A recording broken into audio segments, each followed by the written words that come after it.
We have so many goodies lined up here for tonight's video and a delicious beverage on this nice, beautiful evening. It's already dark out. It's like summer's wrapping up a little bit, so I'm feeling it. I'm feeling a change in the atmosphere. I feel like a change in listening to some different music too.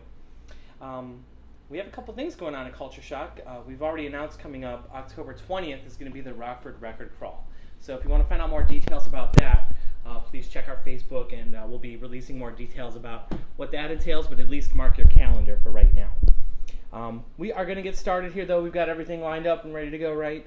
So this is episode 16 of our Vinyl Happy Hour. I'm Skylar from Culture Shock Clothing and Records here in Rockford, Illinois. We've got another great batch. Like every week, there's so many new things coming out. It's so hard for me to pick what I want to showcase and talk about and listen to. Again, I feel like I could say this every week. It's an amazing time for vinyl. There's stuff getting issued and reissued, and artists doing interesting covers and different types of special indie store releases. There's a lot going on. Plus, there's so many great classic artists and stuff that have been overlooked in previous years. I think that there's a lot of digging to do to find out about stuff that isn't always just on the mainstream pop charts. Hopefully you know some of the bands we're going to be showcasing here tonight. Even if you don't, hopefully you enjoy hearing about them and go and check out these albums on your own. We're doing our Vinyl Happy Hour series every Thursday night, and it kind of falls in hand because every Friday is when new releases come out and are released from all the different record labels and different bands. Sorry about last week. Oh yeah, that's okay. So we did miss out on last week's episode. Lauren was out of town, but that's okay. Otherwise, we're pretty much doing them every week. Thanks for calling me out on that, Lauren.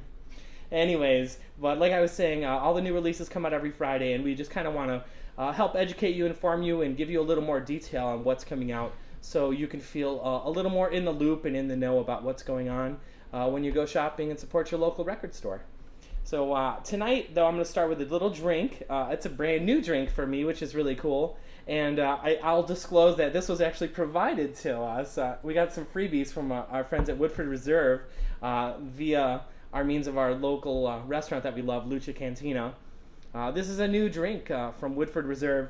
One of my favorite bourbons. This is my glass we got. We went there to tour the distillery a couple years ago. This is a Kentucky straight malt whiskey. Instead of a bourbon, which I usually do, and I love their bourbon, this is going to be just a little bit of a different mash bill. It is, it's made with more barley, but it still has just a barely amount of barley needed to be considered a malt whiskey. So it definitely does taste a little bit more like a bourbon. So it's definitely a good, I think people who would drink a malt whiskey, this would be a good one to try because it does have more of a hint of a bourbon taste. But it definitely has a little more peppery taste too. It's not going to be kind of almost like that nutty kind of chocolatey taste that you would get with bourbon. The spicier peppery taste definitely comes out a little stronger, but it's very smooth. It's not like something that's going to make you cough or anything. I really enjoy just drinking it straight, getting the full flavor of it. A lot of these can be used in great cocktails or old fashions too. But yeah, I'm really happy with this. It's also a very affordable bottle, so once I run out of this one, I'll be picking up some more of that to keep handy. So yeah, thanks again to Woodford Reserve for that, and I'll definitely be enjoying that bottle. We got a couple other goodies from them too, which we're going to unveil and I'm going to open up here in the next couple of months too. My first release I want to talk about is a new release from Spiritualized. They're considered it's mostly one guy, but he uses multitudes of people to record his albums. Jay Spaceman, I forgot his real name, I think it's Jason Pierce. But it's kind of cool. It's very alien looking, and it is considered space rock, although it is a British band. It's kind of more shoegazy, almost very kind of orchestral and interesting. This is their new album. He's had quite a few albums out, but to take you on a little history of him, he started back, I think, in the early 80s or mid 80s with a band called Spaceman 3. They were a British band. These are reissues of some of their earlier albums, which are quite rare to find now. This band was a little more shoegazy, kind of droney and dubby. A lot of rhythms and keyboards and synthesizers also, and loads of feedback on all the guitars. But when they broke up, one of the members went on to do the band Spectrum, which is also very keyboard heavy, very drone heavy. Lots of ambient sounds and stuff like that too. And then he went on to make the band Spiritualized. This brand new album, I love the packaging on it. If this little sticker wasn't on there, it'd be really hard to even know what it is. All the track listings are just little dots and bleeps, very alien looking. This is the limited indie store release. It's got the printed inner sleeve with real words on it, not just bleeps and dots. And it is on white vinyl. Really great sounding album. He did a lot of the recording on his own through learning the programs and stuff like that and avoiding studios so he could spend more time making music instead of paying studios, I guess. But there's lots of strings, lots of orchestral arrangements. He's definitely going for that wall of sound, like people call that the wall of sound that Phil Spector created kind of with a lot of groups in the 60s, and even the Beach Boys had that sound. I even hear like something that I would relate to more like the Flaming Lips or something like that. It's not really harsh or abrasive. It's a very mellow, easy listening album. A little shoegazy, a little spacey, but really great album. I'm really happy with the production on it. And besides the regular indie store version here, they did a special limited box set also. This comes with a book, and it's on orange vinyl. It's got some other extra goodies inside of it. I'll leave that one sealed and let someone be the lucky person to open that up and find out all the goodies. Next release, going in a completely different direction because I'm all over the place, is the new release from Death Grips. It's finally out. This was on the release books for a couple months, and every week kept getting delayed for some reason. Death Grips is a very strange band. You can call them breakcore, hardcore, hip-hop, just experimental. It's very abrasive, lots of harsh electronics and drums, shouting and yelling, rapping. They're a weird band. It's really cool though. Parts of this actually get a good groove going on, almost how I would hear like a Rage Against the Machine song or something like that. So that's pretty cool. And this is also a limited indie store color vinyl. This is clear vinyl. I don't know if the quantity they made of that's not disclosed, but it's finally coming out tomorrow. It's been supposed to come out for several months now. A little history on this band, going back to their early years. This is one of their earlier albums, and No Love, Deep Web. It's all blacked out. If you really want to see the image that's on this cover, look it up. I'm not going to show it to you. It's pretty graphic, I would suppose, but this band had a lot of issues getting their recordings out. Their stuff was pretty experimental, pretty weird, and even their artwork was pretty weird. I think they also had some samples and stuff that weren't approved from other bands' music, but they couldn't strike a deal with a record label or something like that, or they did strike a deal, and they took the recordings and the label wasn't releasing them, so they put them out for free on the internet, something like that. So some of their earlier albums, really hard to find, but definitely worth checking out if you want to check out something different. Next release is from some girls we love. These guys are great. Seasaw has a new album out. The artwork is great on the cover, and it's called Big Dogs. You see the leashes there on the back. These guys are from the area. I believe they're in Madison now, and they're getting on some really great tours. It's their third album, I think. They've played here in our store before. They played in Rockford. I think a couple albums ago they played for an album release show in Record Store Day. Their album is available on CD also, and they did the vinyl version on translucent blue vinyl. The description is right on the spot, though. They even kind of put on a little description thing that says, for fans of Yeah Yeah Yeahs, Lucius, New Pornographers, and How When They Get Down, Stay Down. I definitely hear a lot of those bands and the Yeah Yeah Yeahs. This album, they're stepping it up. There sounds to be a little more guitar. I got a chance to listen to it. They sent us some copies, so thanks a lot to them. Please check it out. I'm sure that they're streaming also if you want to check it out. This album does come with a download, and we have it available on CD at the store also. Even if you're not into vinyl, at least they have it on CD. So congrats to those guys. My next release is from another artist who we've seen before. He lives, I think, in Iowa. William Elliott Whitmore, Iowa. He's from the Midwest area.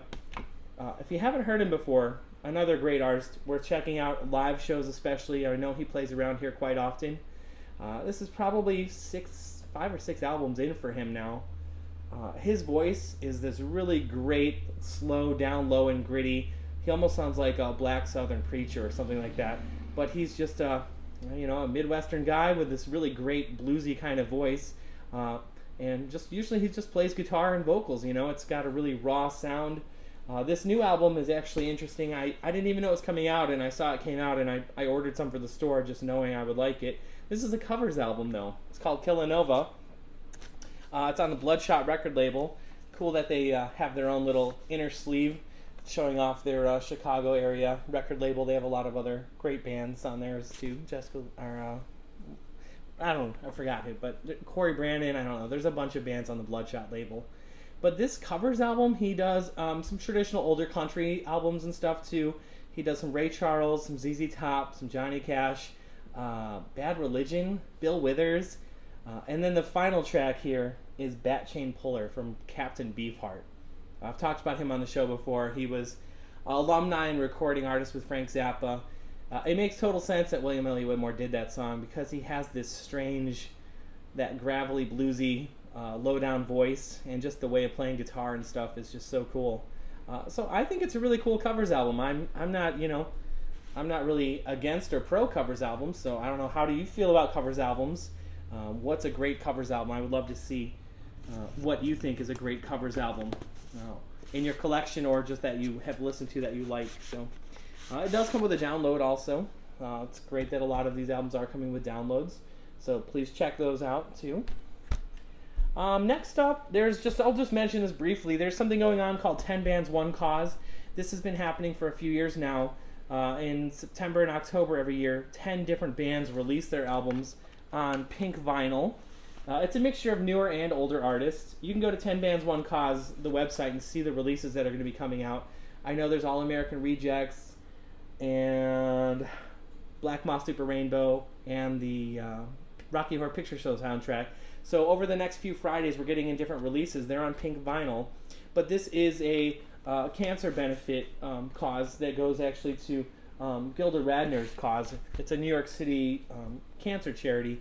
All the money raised from the sales of the albums go to her charity and to the caretakers of the different cancer patients to help out. So it's really cool to see that. If you don't know who she is, she died of cancer, unfortunately, I think in the 70s, quite a long time ago, or the 80s. She was a great comedian, really funny gal. She was on the original Saturday Night Live cast. So yeah, we're going to be getting all these different 10 Bands, 1 Cause coming into this month and next month. So please check those out. Those are all very limited also. And now I'm down to our last album or release already, if my shirt hasn't given it away yet. I guess you could say it's a holy grail, but it's really just a new release from a band that is kind of mysterious. From the band Sleep. They have a new single out, if I can get to it here. Well, we call it a single. It's called Leagues Beneath. But it is like an epic, long, heavy, stoner, doom metal song that's about 16 minutes long. And it's on Third Man Records. What's really cool about it, too, is that they did an etching on the B-side. So the one song takes up this whole side of the album. It's just considered an EP or single. And then on the B-side, they did an etching, and I'm trying to see if I can show it upright for you. But it's called Leagues Beneath, and there's like this underwater dude with like squid and stuff going on. But that's really cool that they did that. The band Sleep is one of my favorite bands. You've probably heard me talk about them before, wearing the t-shirts. They're just this really heavy, slowed down doom stoner metal band. They are worshippers of like Black Sabbath, it's got that sound, but it's a lot heavier and different. There's some really heavy guitar solos. There's just really doomy heavy drums, and the drums sound really just natural. They're raw. I mean, it's not like the really pops and clicks you would hear of today's modern drumming. This band is kind of mysterious, though. I'd say if you haven't heard about the song Dope Smoker, the album Dope Smoker, that's probably what they're most infamously known for. It is an hour and 3 minutes long. It's this epic, long, just heavy, droning, stoner, doom metal track that takes up 3 whole sides of an album. And then there's a couple short songs on it, too.